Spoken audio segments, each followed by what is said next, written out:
Two, yo, yo. So we are live from the Jeep. We're live from the Jeep.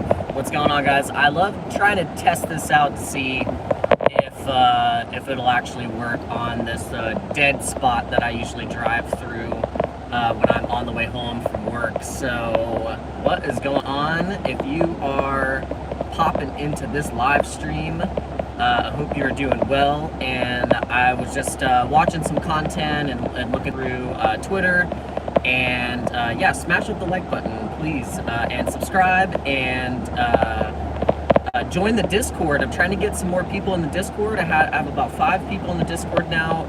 The link is in the YouTube description.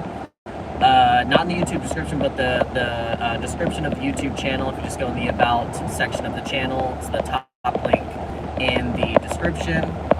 But yeah, I was looking at the recent news, and so we had the reason. There's a couple different things that could have caused this Bitcoin dump, and so earlier this morning we had this Matrix report this headline saying that there's a possibility that the SEC could reject all spot Bitcoin ETFs, and just by that, possible that the market reacted crazy and sold off, or potentially that and you need service, then you just put it at the very top of the Jeep. Just put your phone at the and just put it touch the roof, and it'll actually connect like a giant spur.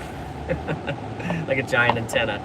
But yeah, guys, like, I think I've never heard of the Matrixport news source until just hearing about them through this debacle that's happened. So that could have put the price down, but I think ultimately it could just be overall market manipulation by the market makers, who could want to get Bitcoin back down into some lower prices for better entries going into the actual approval of the ETF.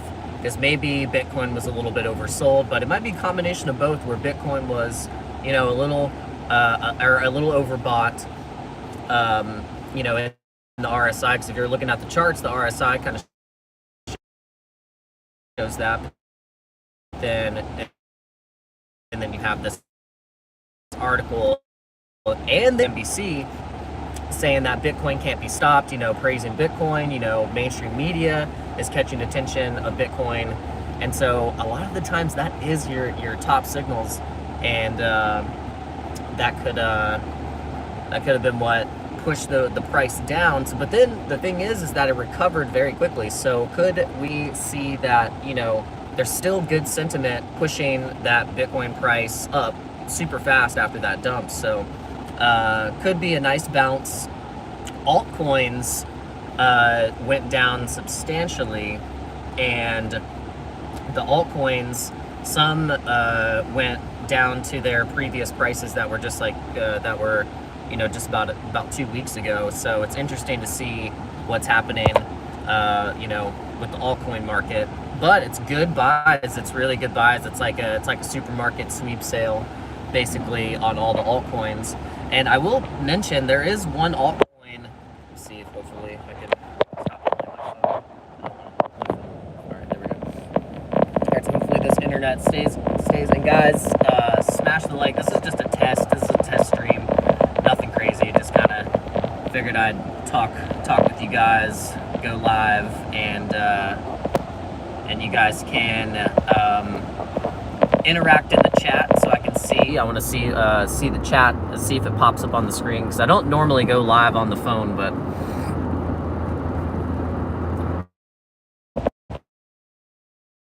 I'm very interested in ordinals right now.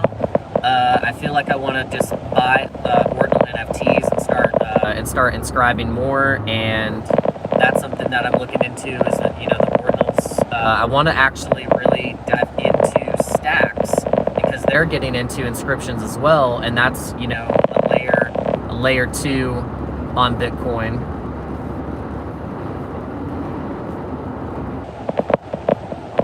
And then then we got SHIB. We got Shiba Inu. Shiba Inu is something that I am watching as well. I actually want to try and test out Shibarium and maybe test out Bone.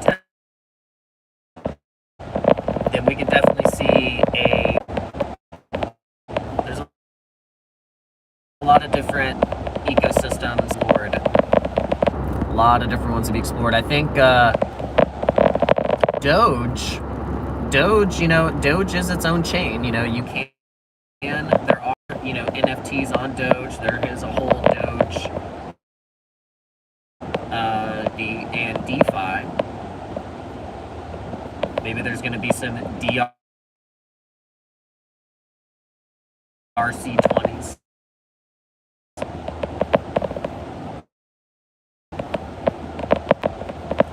Yeah, I think the thing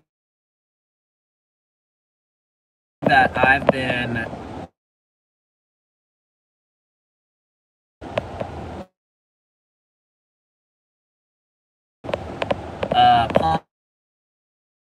pondering on the markets is obviously not feeling and succumbing to the FOMO.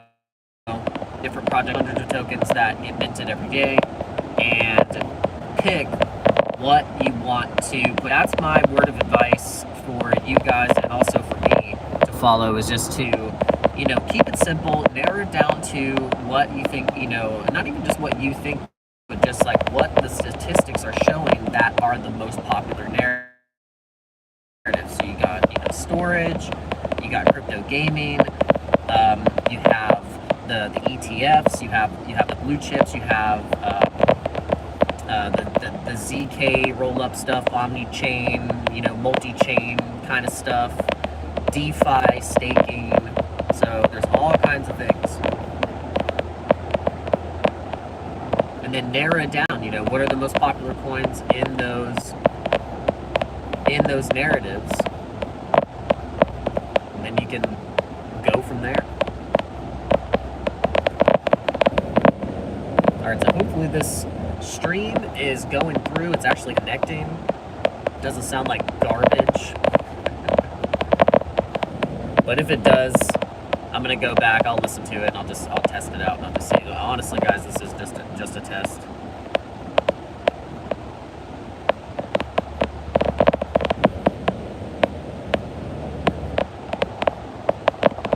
But shout out to you guys if you've even popped in just for a second.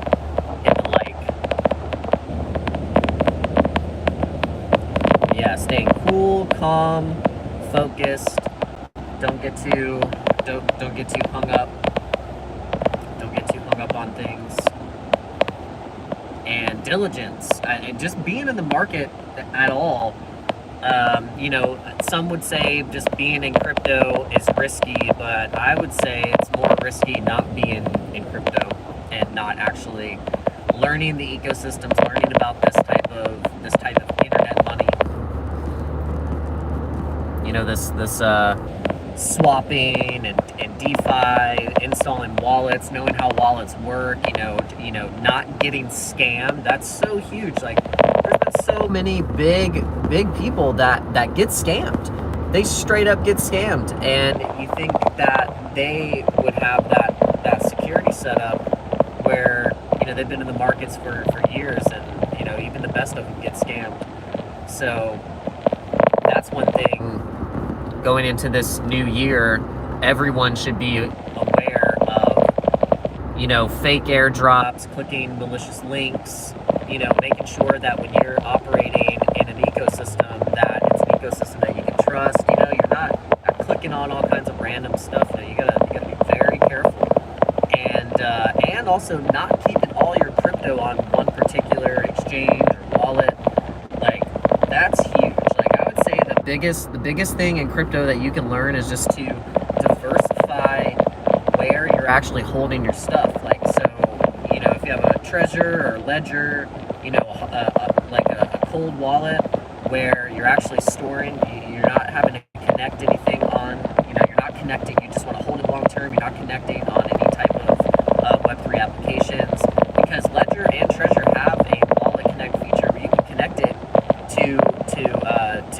do different things on maybe a web application. And it's like the whole point of the cold wallet is that you don't have to do that. It doesn't get stolen. Then when you want to do something with it, then you can send it into an exchange and sell it if you want to.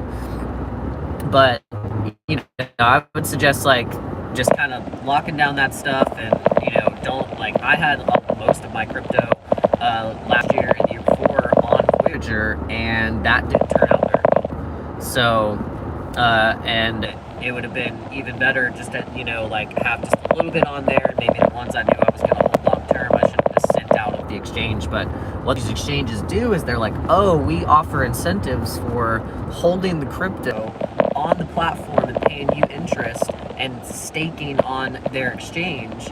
So, for instance, Voyager had all these staking incentives of, say you want to keep your Chainlink on there, they'll pay you, 6% in Chainlink. And then, BTC, same thing. So you got to watch out for that. It's like if you can earn it for a little bit, cool. I would say like, give and get out, especially when you start to sniff out that there's kind of like a run on an exchange. So, and it's crazy, that when exchanges suspect that there might be a run, they will immediately stop deposits. They'll stop network in and out deposits and withdrawals. They'll just straight up just stop it. And you won't even get a chance to to get your stuff out. So it's crazy. It'll happen that quick. Shout out to you guys. Thanks for if you have watched any of my content, been with me for past couple of years. I really do appreciate you. And just anyone watching any of my stuff like is amazing. Sometimes when you're making content, you're creating content, you're just like, the fact that anyone watches the stuff or engages in it and gets any value from it, that's amazing. So, and I'm just learning myself and do my best to provide you guys good content and just showing you what I'm learning. And I think what better way to at the same time being in the crypto ecosystems myself, that I can share it with you and share it through a platform like YouTube and other different platforms. And so thank you for being here with me. Very grateful. But yeah, I want you guys to let me know what coins do you think are good potential buys right now, being that everything dipped super hard. I want to know what your top let's see. Not disconnected. But yeah, I want to know.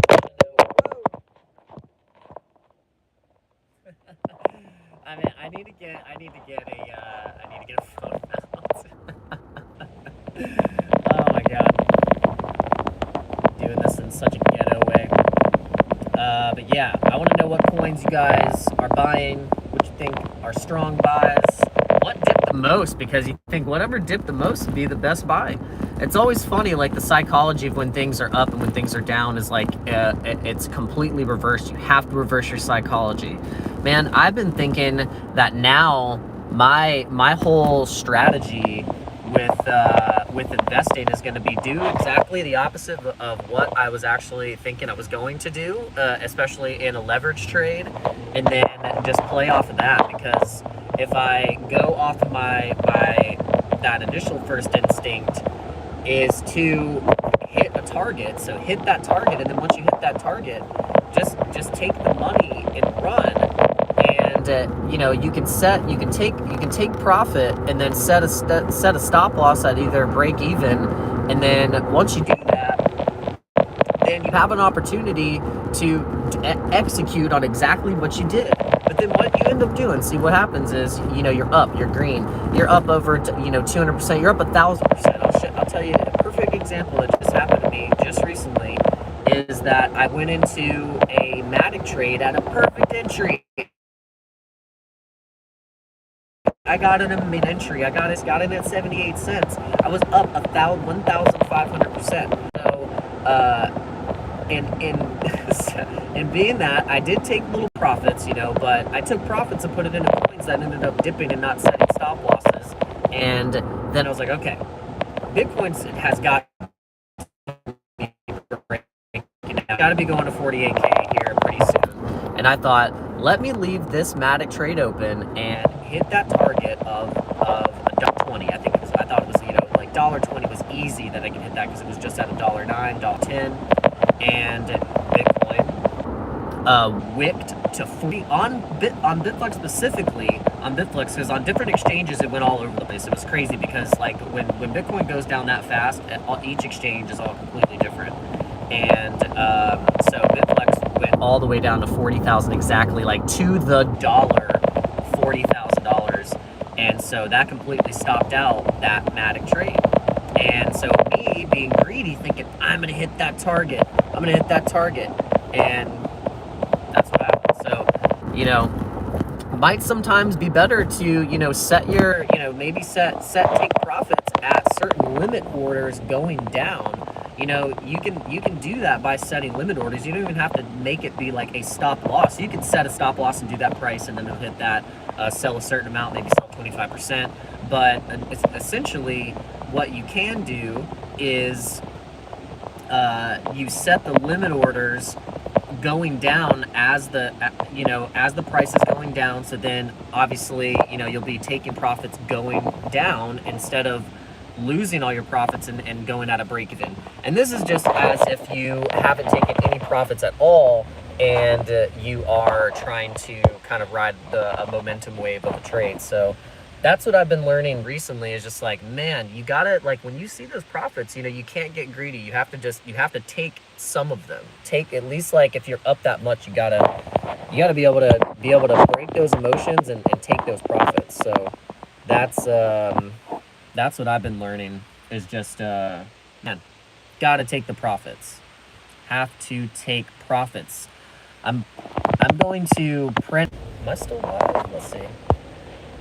All right. Phone's being crazy. I think I'm still live. Yeah. Okay. Guys, I was thinking about it. I was gonna do a 2023 recap of the dumbest things in crypto, like basically all the different beef with Ben.eth and Ben Armstrong, Polly. All the things that Ben Armstrong was airing out his dirty laundry everywhere. I was just gonna do a full recap of all that. And it was like, Cassie's in the car. But all that, honestly, if you think about it, was just so ridiculous. It was just like a bad stain for crypto. I think it proved to me that a lot of people, they love drama. They love drama for sure. They could not help themselves. They definitely cannot help themselves. But I liked what Ivan on Tech said about all that. He was like, you don't want to become the main character in the story sometimes, because the main characters get taken out. Like Sean Bean's character, Game of Thrones, first episode, done, son. And so sometimes you want to be that kind of silent knight, that silent sniper. And you want to just be a solid source and not be so loud. Like sometimes I think that was Ben Armstrong's to some of his his weaknesses, is that like his ego can just really get the best of him. Because if you think about it, he had a massive chance to kind of restructure the way that he handles himself, especially when he got humbled with multiple things, and it still kind of showed out with the beef with Cryptozaurus George, with the whole karate combat thing. That it was just I don't know, just kind of, yeah. Just don't know about that guy sometimes. But I will say this. I do attest Ben Armstrong and BitBoy Crypto for, keeping as a news source, like for crypto. That was one of the top channels that I did watch back in the first bull run when I got into crypto 2021. And as the show progressed. I mean, I saw it from like the like old school days, like early 2021. And yeah, so I will say, like, thank you, Ben Armstrong, for providing, you know, that kind of content back then. But I will say that you're not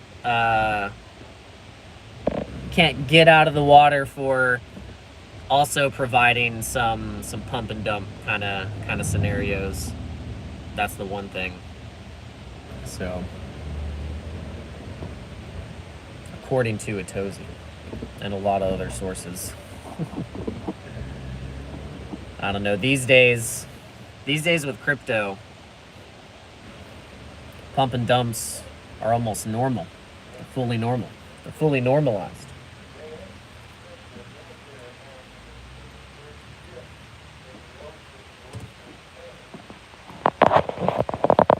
Oh man. All right, guys. I think it's time to end this. I've been blabbing. I don't even know. I don't even know what I'm saying anymore. I don't even know what I'm saying anymore. Start talking about Ben Armstrong, goes downhill. But all right, guys. Peace. Smash up the likes, and please let me know if you want another live stream like this, or if like I should never do this again. I'll listen to you guys. You just let me know. All right. Peace out.